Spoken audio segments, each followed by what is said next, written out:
పెట్టాం. రాష్ట్రపతి ప్రసంగంలో వచ్చింది, కామన్ మినిమం ప్రోగ్రాంలో వచ్చింది, ఒక దశకు వచ్చింది. కానీ తర్వాత కాంగ్రెస్ పార్టీ కూడా వెనుకకు పోయి ఎగబెట్టే ప్రయత్నం చేసింది. అప్పుడు రోషియా అని ఒక ఆయన ముఖ్యమంత్రి ఉండే, ఆ రోషియా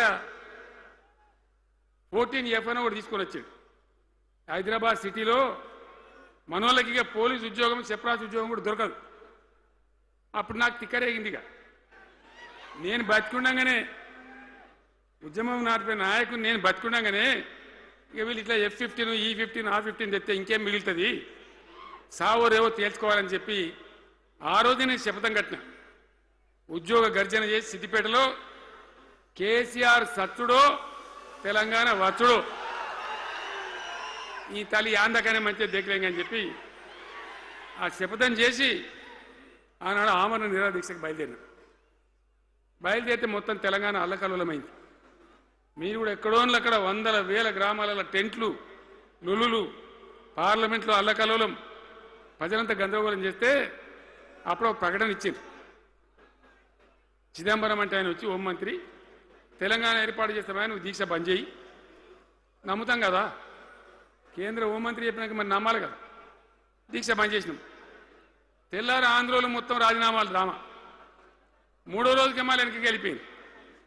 మళ్ళీ అప్పుడు జేఏసీ తయారు చేసి అన్ని పార్టీలను పెట్టి నానా తంటాలు పడి మళ్ళొక 3.5 ఏళ్ళు భయంకరంగా కొట్లాడితే మీరందరూ ఎక్కడి వాళ్ళు అక్కడ ఆశీర్వచనం ఇస్తే మీ ప్రేరణతోని మీ స్ఫూర్తితోని చివరికి తెలంగాణ రాష్ట్రం వచ్చింది కదా. వచ్చిన తర్వాత మీరేం చేసినారు, దీని మంచో చెడనో చూసే బాధ్యత నీకే అని చెప్పి నాకు అప్పచెప్పి పని మొదలు పెట్టాలి. ఎట్లా కొత్త కుండలో ఈగ వచ్చినట్టు. దీని ఆర్థికం తెలియదు, కథ తెలియదు, చాలా చాలా కష్టమైనటువంటి క్లిష్టమైన పరిస్థితి. అంత అలకటి పని కాదు. ఏం చేయాలా, ఎక్కడికక్కడ పెద్ద భయంకరమైనటువంటి బాధ, చాలా ఇబ్బంది. ఇదే జిల్లాల చాటిపల్లి ఉంటుంది, చొప్పదండి మండలంలో జిఆర్ రెడ్డి గారు అని చెప్పి పెద్ద ఆర్థిక శాస్త్రవేత్త, ఆయన బీహార్లో పనిచేస్తూ ఉండే.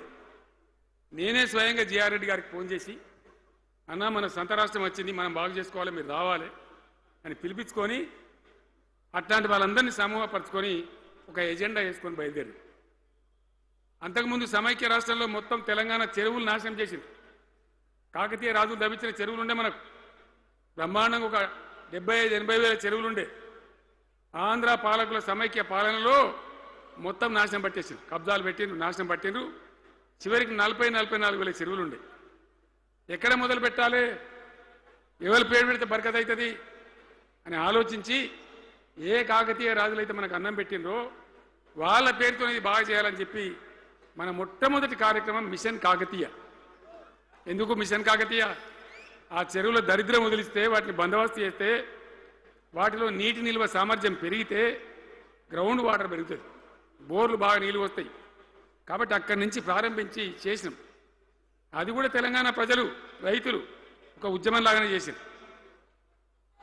మట్టి తీసుకొని పోండి, సారవంతంగా ఉంటుంది, మీ పొలాలలో పోసుకోమంటే లక్షల ట్రాక్టర్ల మట్టి తీసుకొని పోయింది తెలంగాణ రైతాంగం.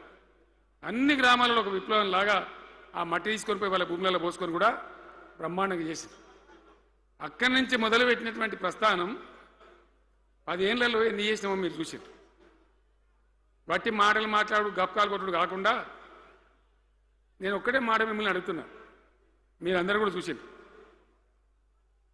శాసనసభలో నిలబడి ఈ రాష్ట్ర చరిత్రలో ఎవడన్నా ఒక ముఖ్యమంత్రి ఈ 5 ఏళ్లలో మిషన్ భగీరథ కంప్లీట్ చేసి ప్రతి ఇంటికి నల్లా పెట్టి మంచినీళ్ళు ఇవ్వకపోతే మల్ల తేపకు నేను నిలవడం ఓట్లు అడగం అని చెప్పిన ముఖ్యమంత్రి ఎవరన్నా చూసినామా?